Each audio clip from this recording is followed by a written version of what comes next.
Hi, my name's Sonia. I've been a massage therapist for the last 16 years, and I have my bachelor's in kinesiology, exercise science with an emphasis on pre-physical therapy.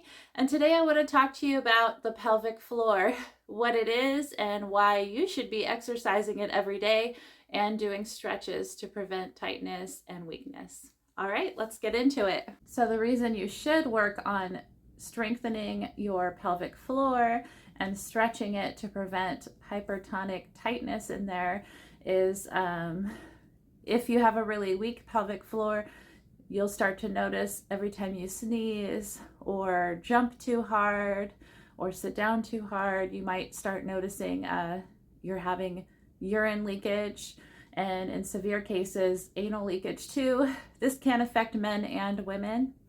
In this video though, I'm going to talk about how women can stretch and exercise their pelvic floor. So here we are looking down at the pelvic floor. This is your hip bones right here. This is your back right here. This is the front of your body. We're looking down inside of the pelvis, so these are those muscles that you're going to be working on strengthening and stretching. So it's not just women who are in menopause, but it affects them the most. As you get older, a lot of those tissues down there actually start to shrink in size, and you start to atrophy and lose that muscle inside the vagina. The tissues get thinner. So doing your pelvic floor physical therapy, you want to prolong and keep all of that strong. And that's like our main goal is if you're already having issues where you're peeing when you're sneezing and coughing, you're already noticing some atrophy, it's not too late either. You could just start doing these exercises now, and you should notice a progression over time. Just like you start going to the gym, if you stay consistent, you could start building up muscle tissue. You could start improving things down there. And anyway, let's get started into it. And if all these tips don't help you, you should go to your doctor, get a referral to physical therapy, find out if you could see a pelvic floor specialist. This is just your first step on things you could start doing at home before you get the chance to actually get in to see your doctor. And this one's called Crying Baby. You're going to lay with your feet on the ground, then grab your knees and pull them up towards your body. This is going to help stretch that pelvic floor out.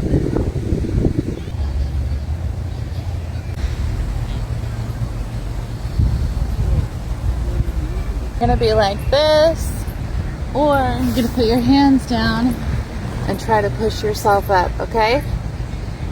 And then also to loosen the hips, I like to do the big circles. So do circles around in both directions. Okay? So another one is pushing yourself down into this squat. And I want you to use your elbows and try to push your legs out, kind of stretch that inner thigh area too. And try to hold this. If you can, put your back heels down. Try to slowly lower them.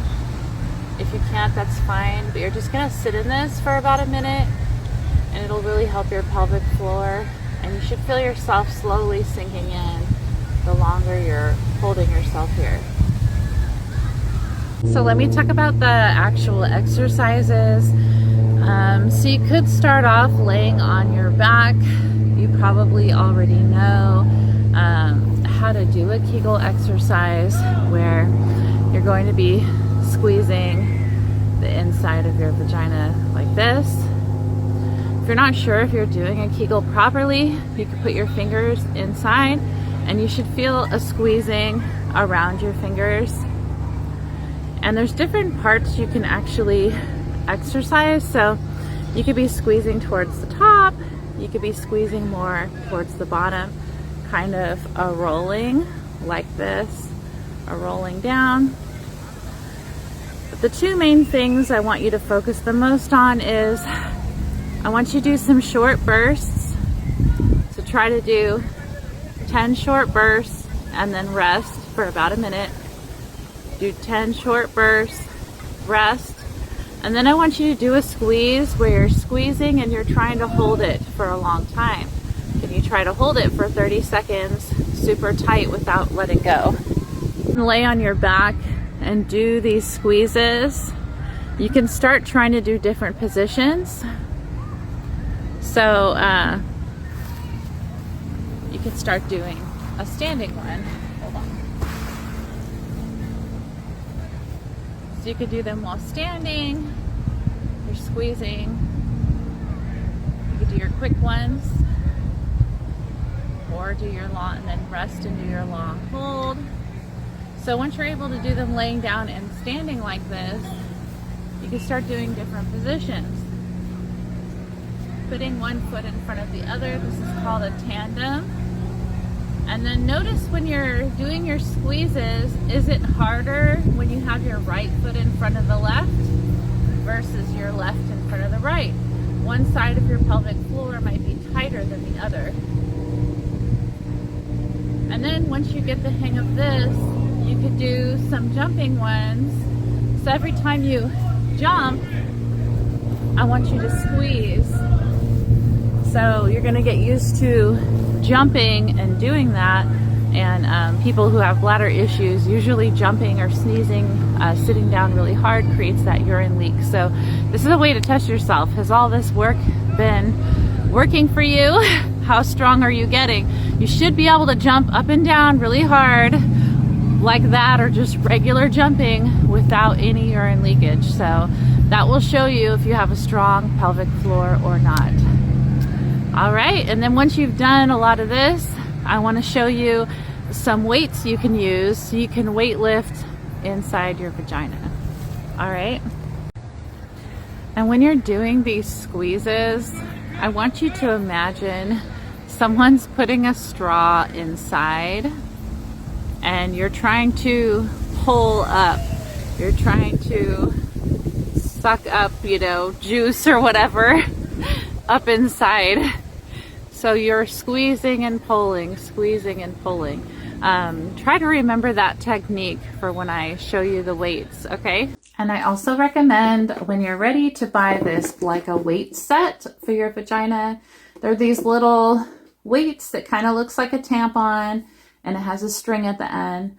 So you insert the weight inside about 1 to 2 inches into your vagina, and then you're gonna try to pull the weight up. You're squeezing it up and slowly lowering it back down.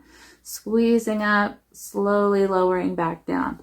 And it comes in different weight levels. So you start with the lightest weight and do that for 2 weeks, and then try to gradually move up. And just like at the gym, when you're working out, you're slowly progressing with more and more weight, trying to hold it up longer.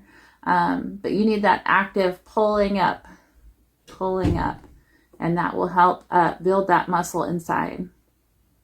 All right, so you don't have to get this brand, but I got the silicone because it's easy to keep clean, antibacterial, and I think this is a good brand. I just got it on Amazon, so here you go.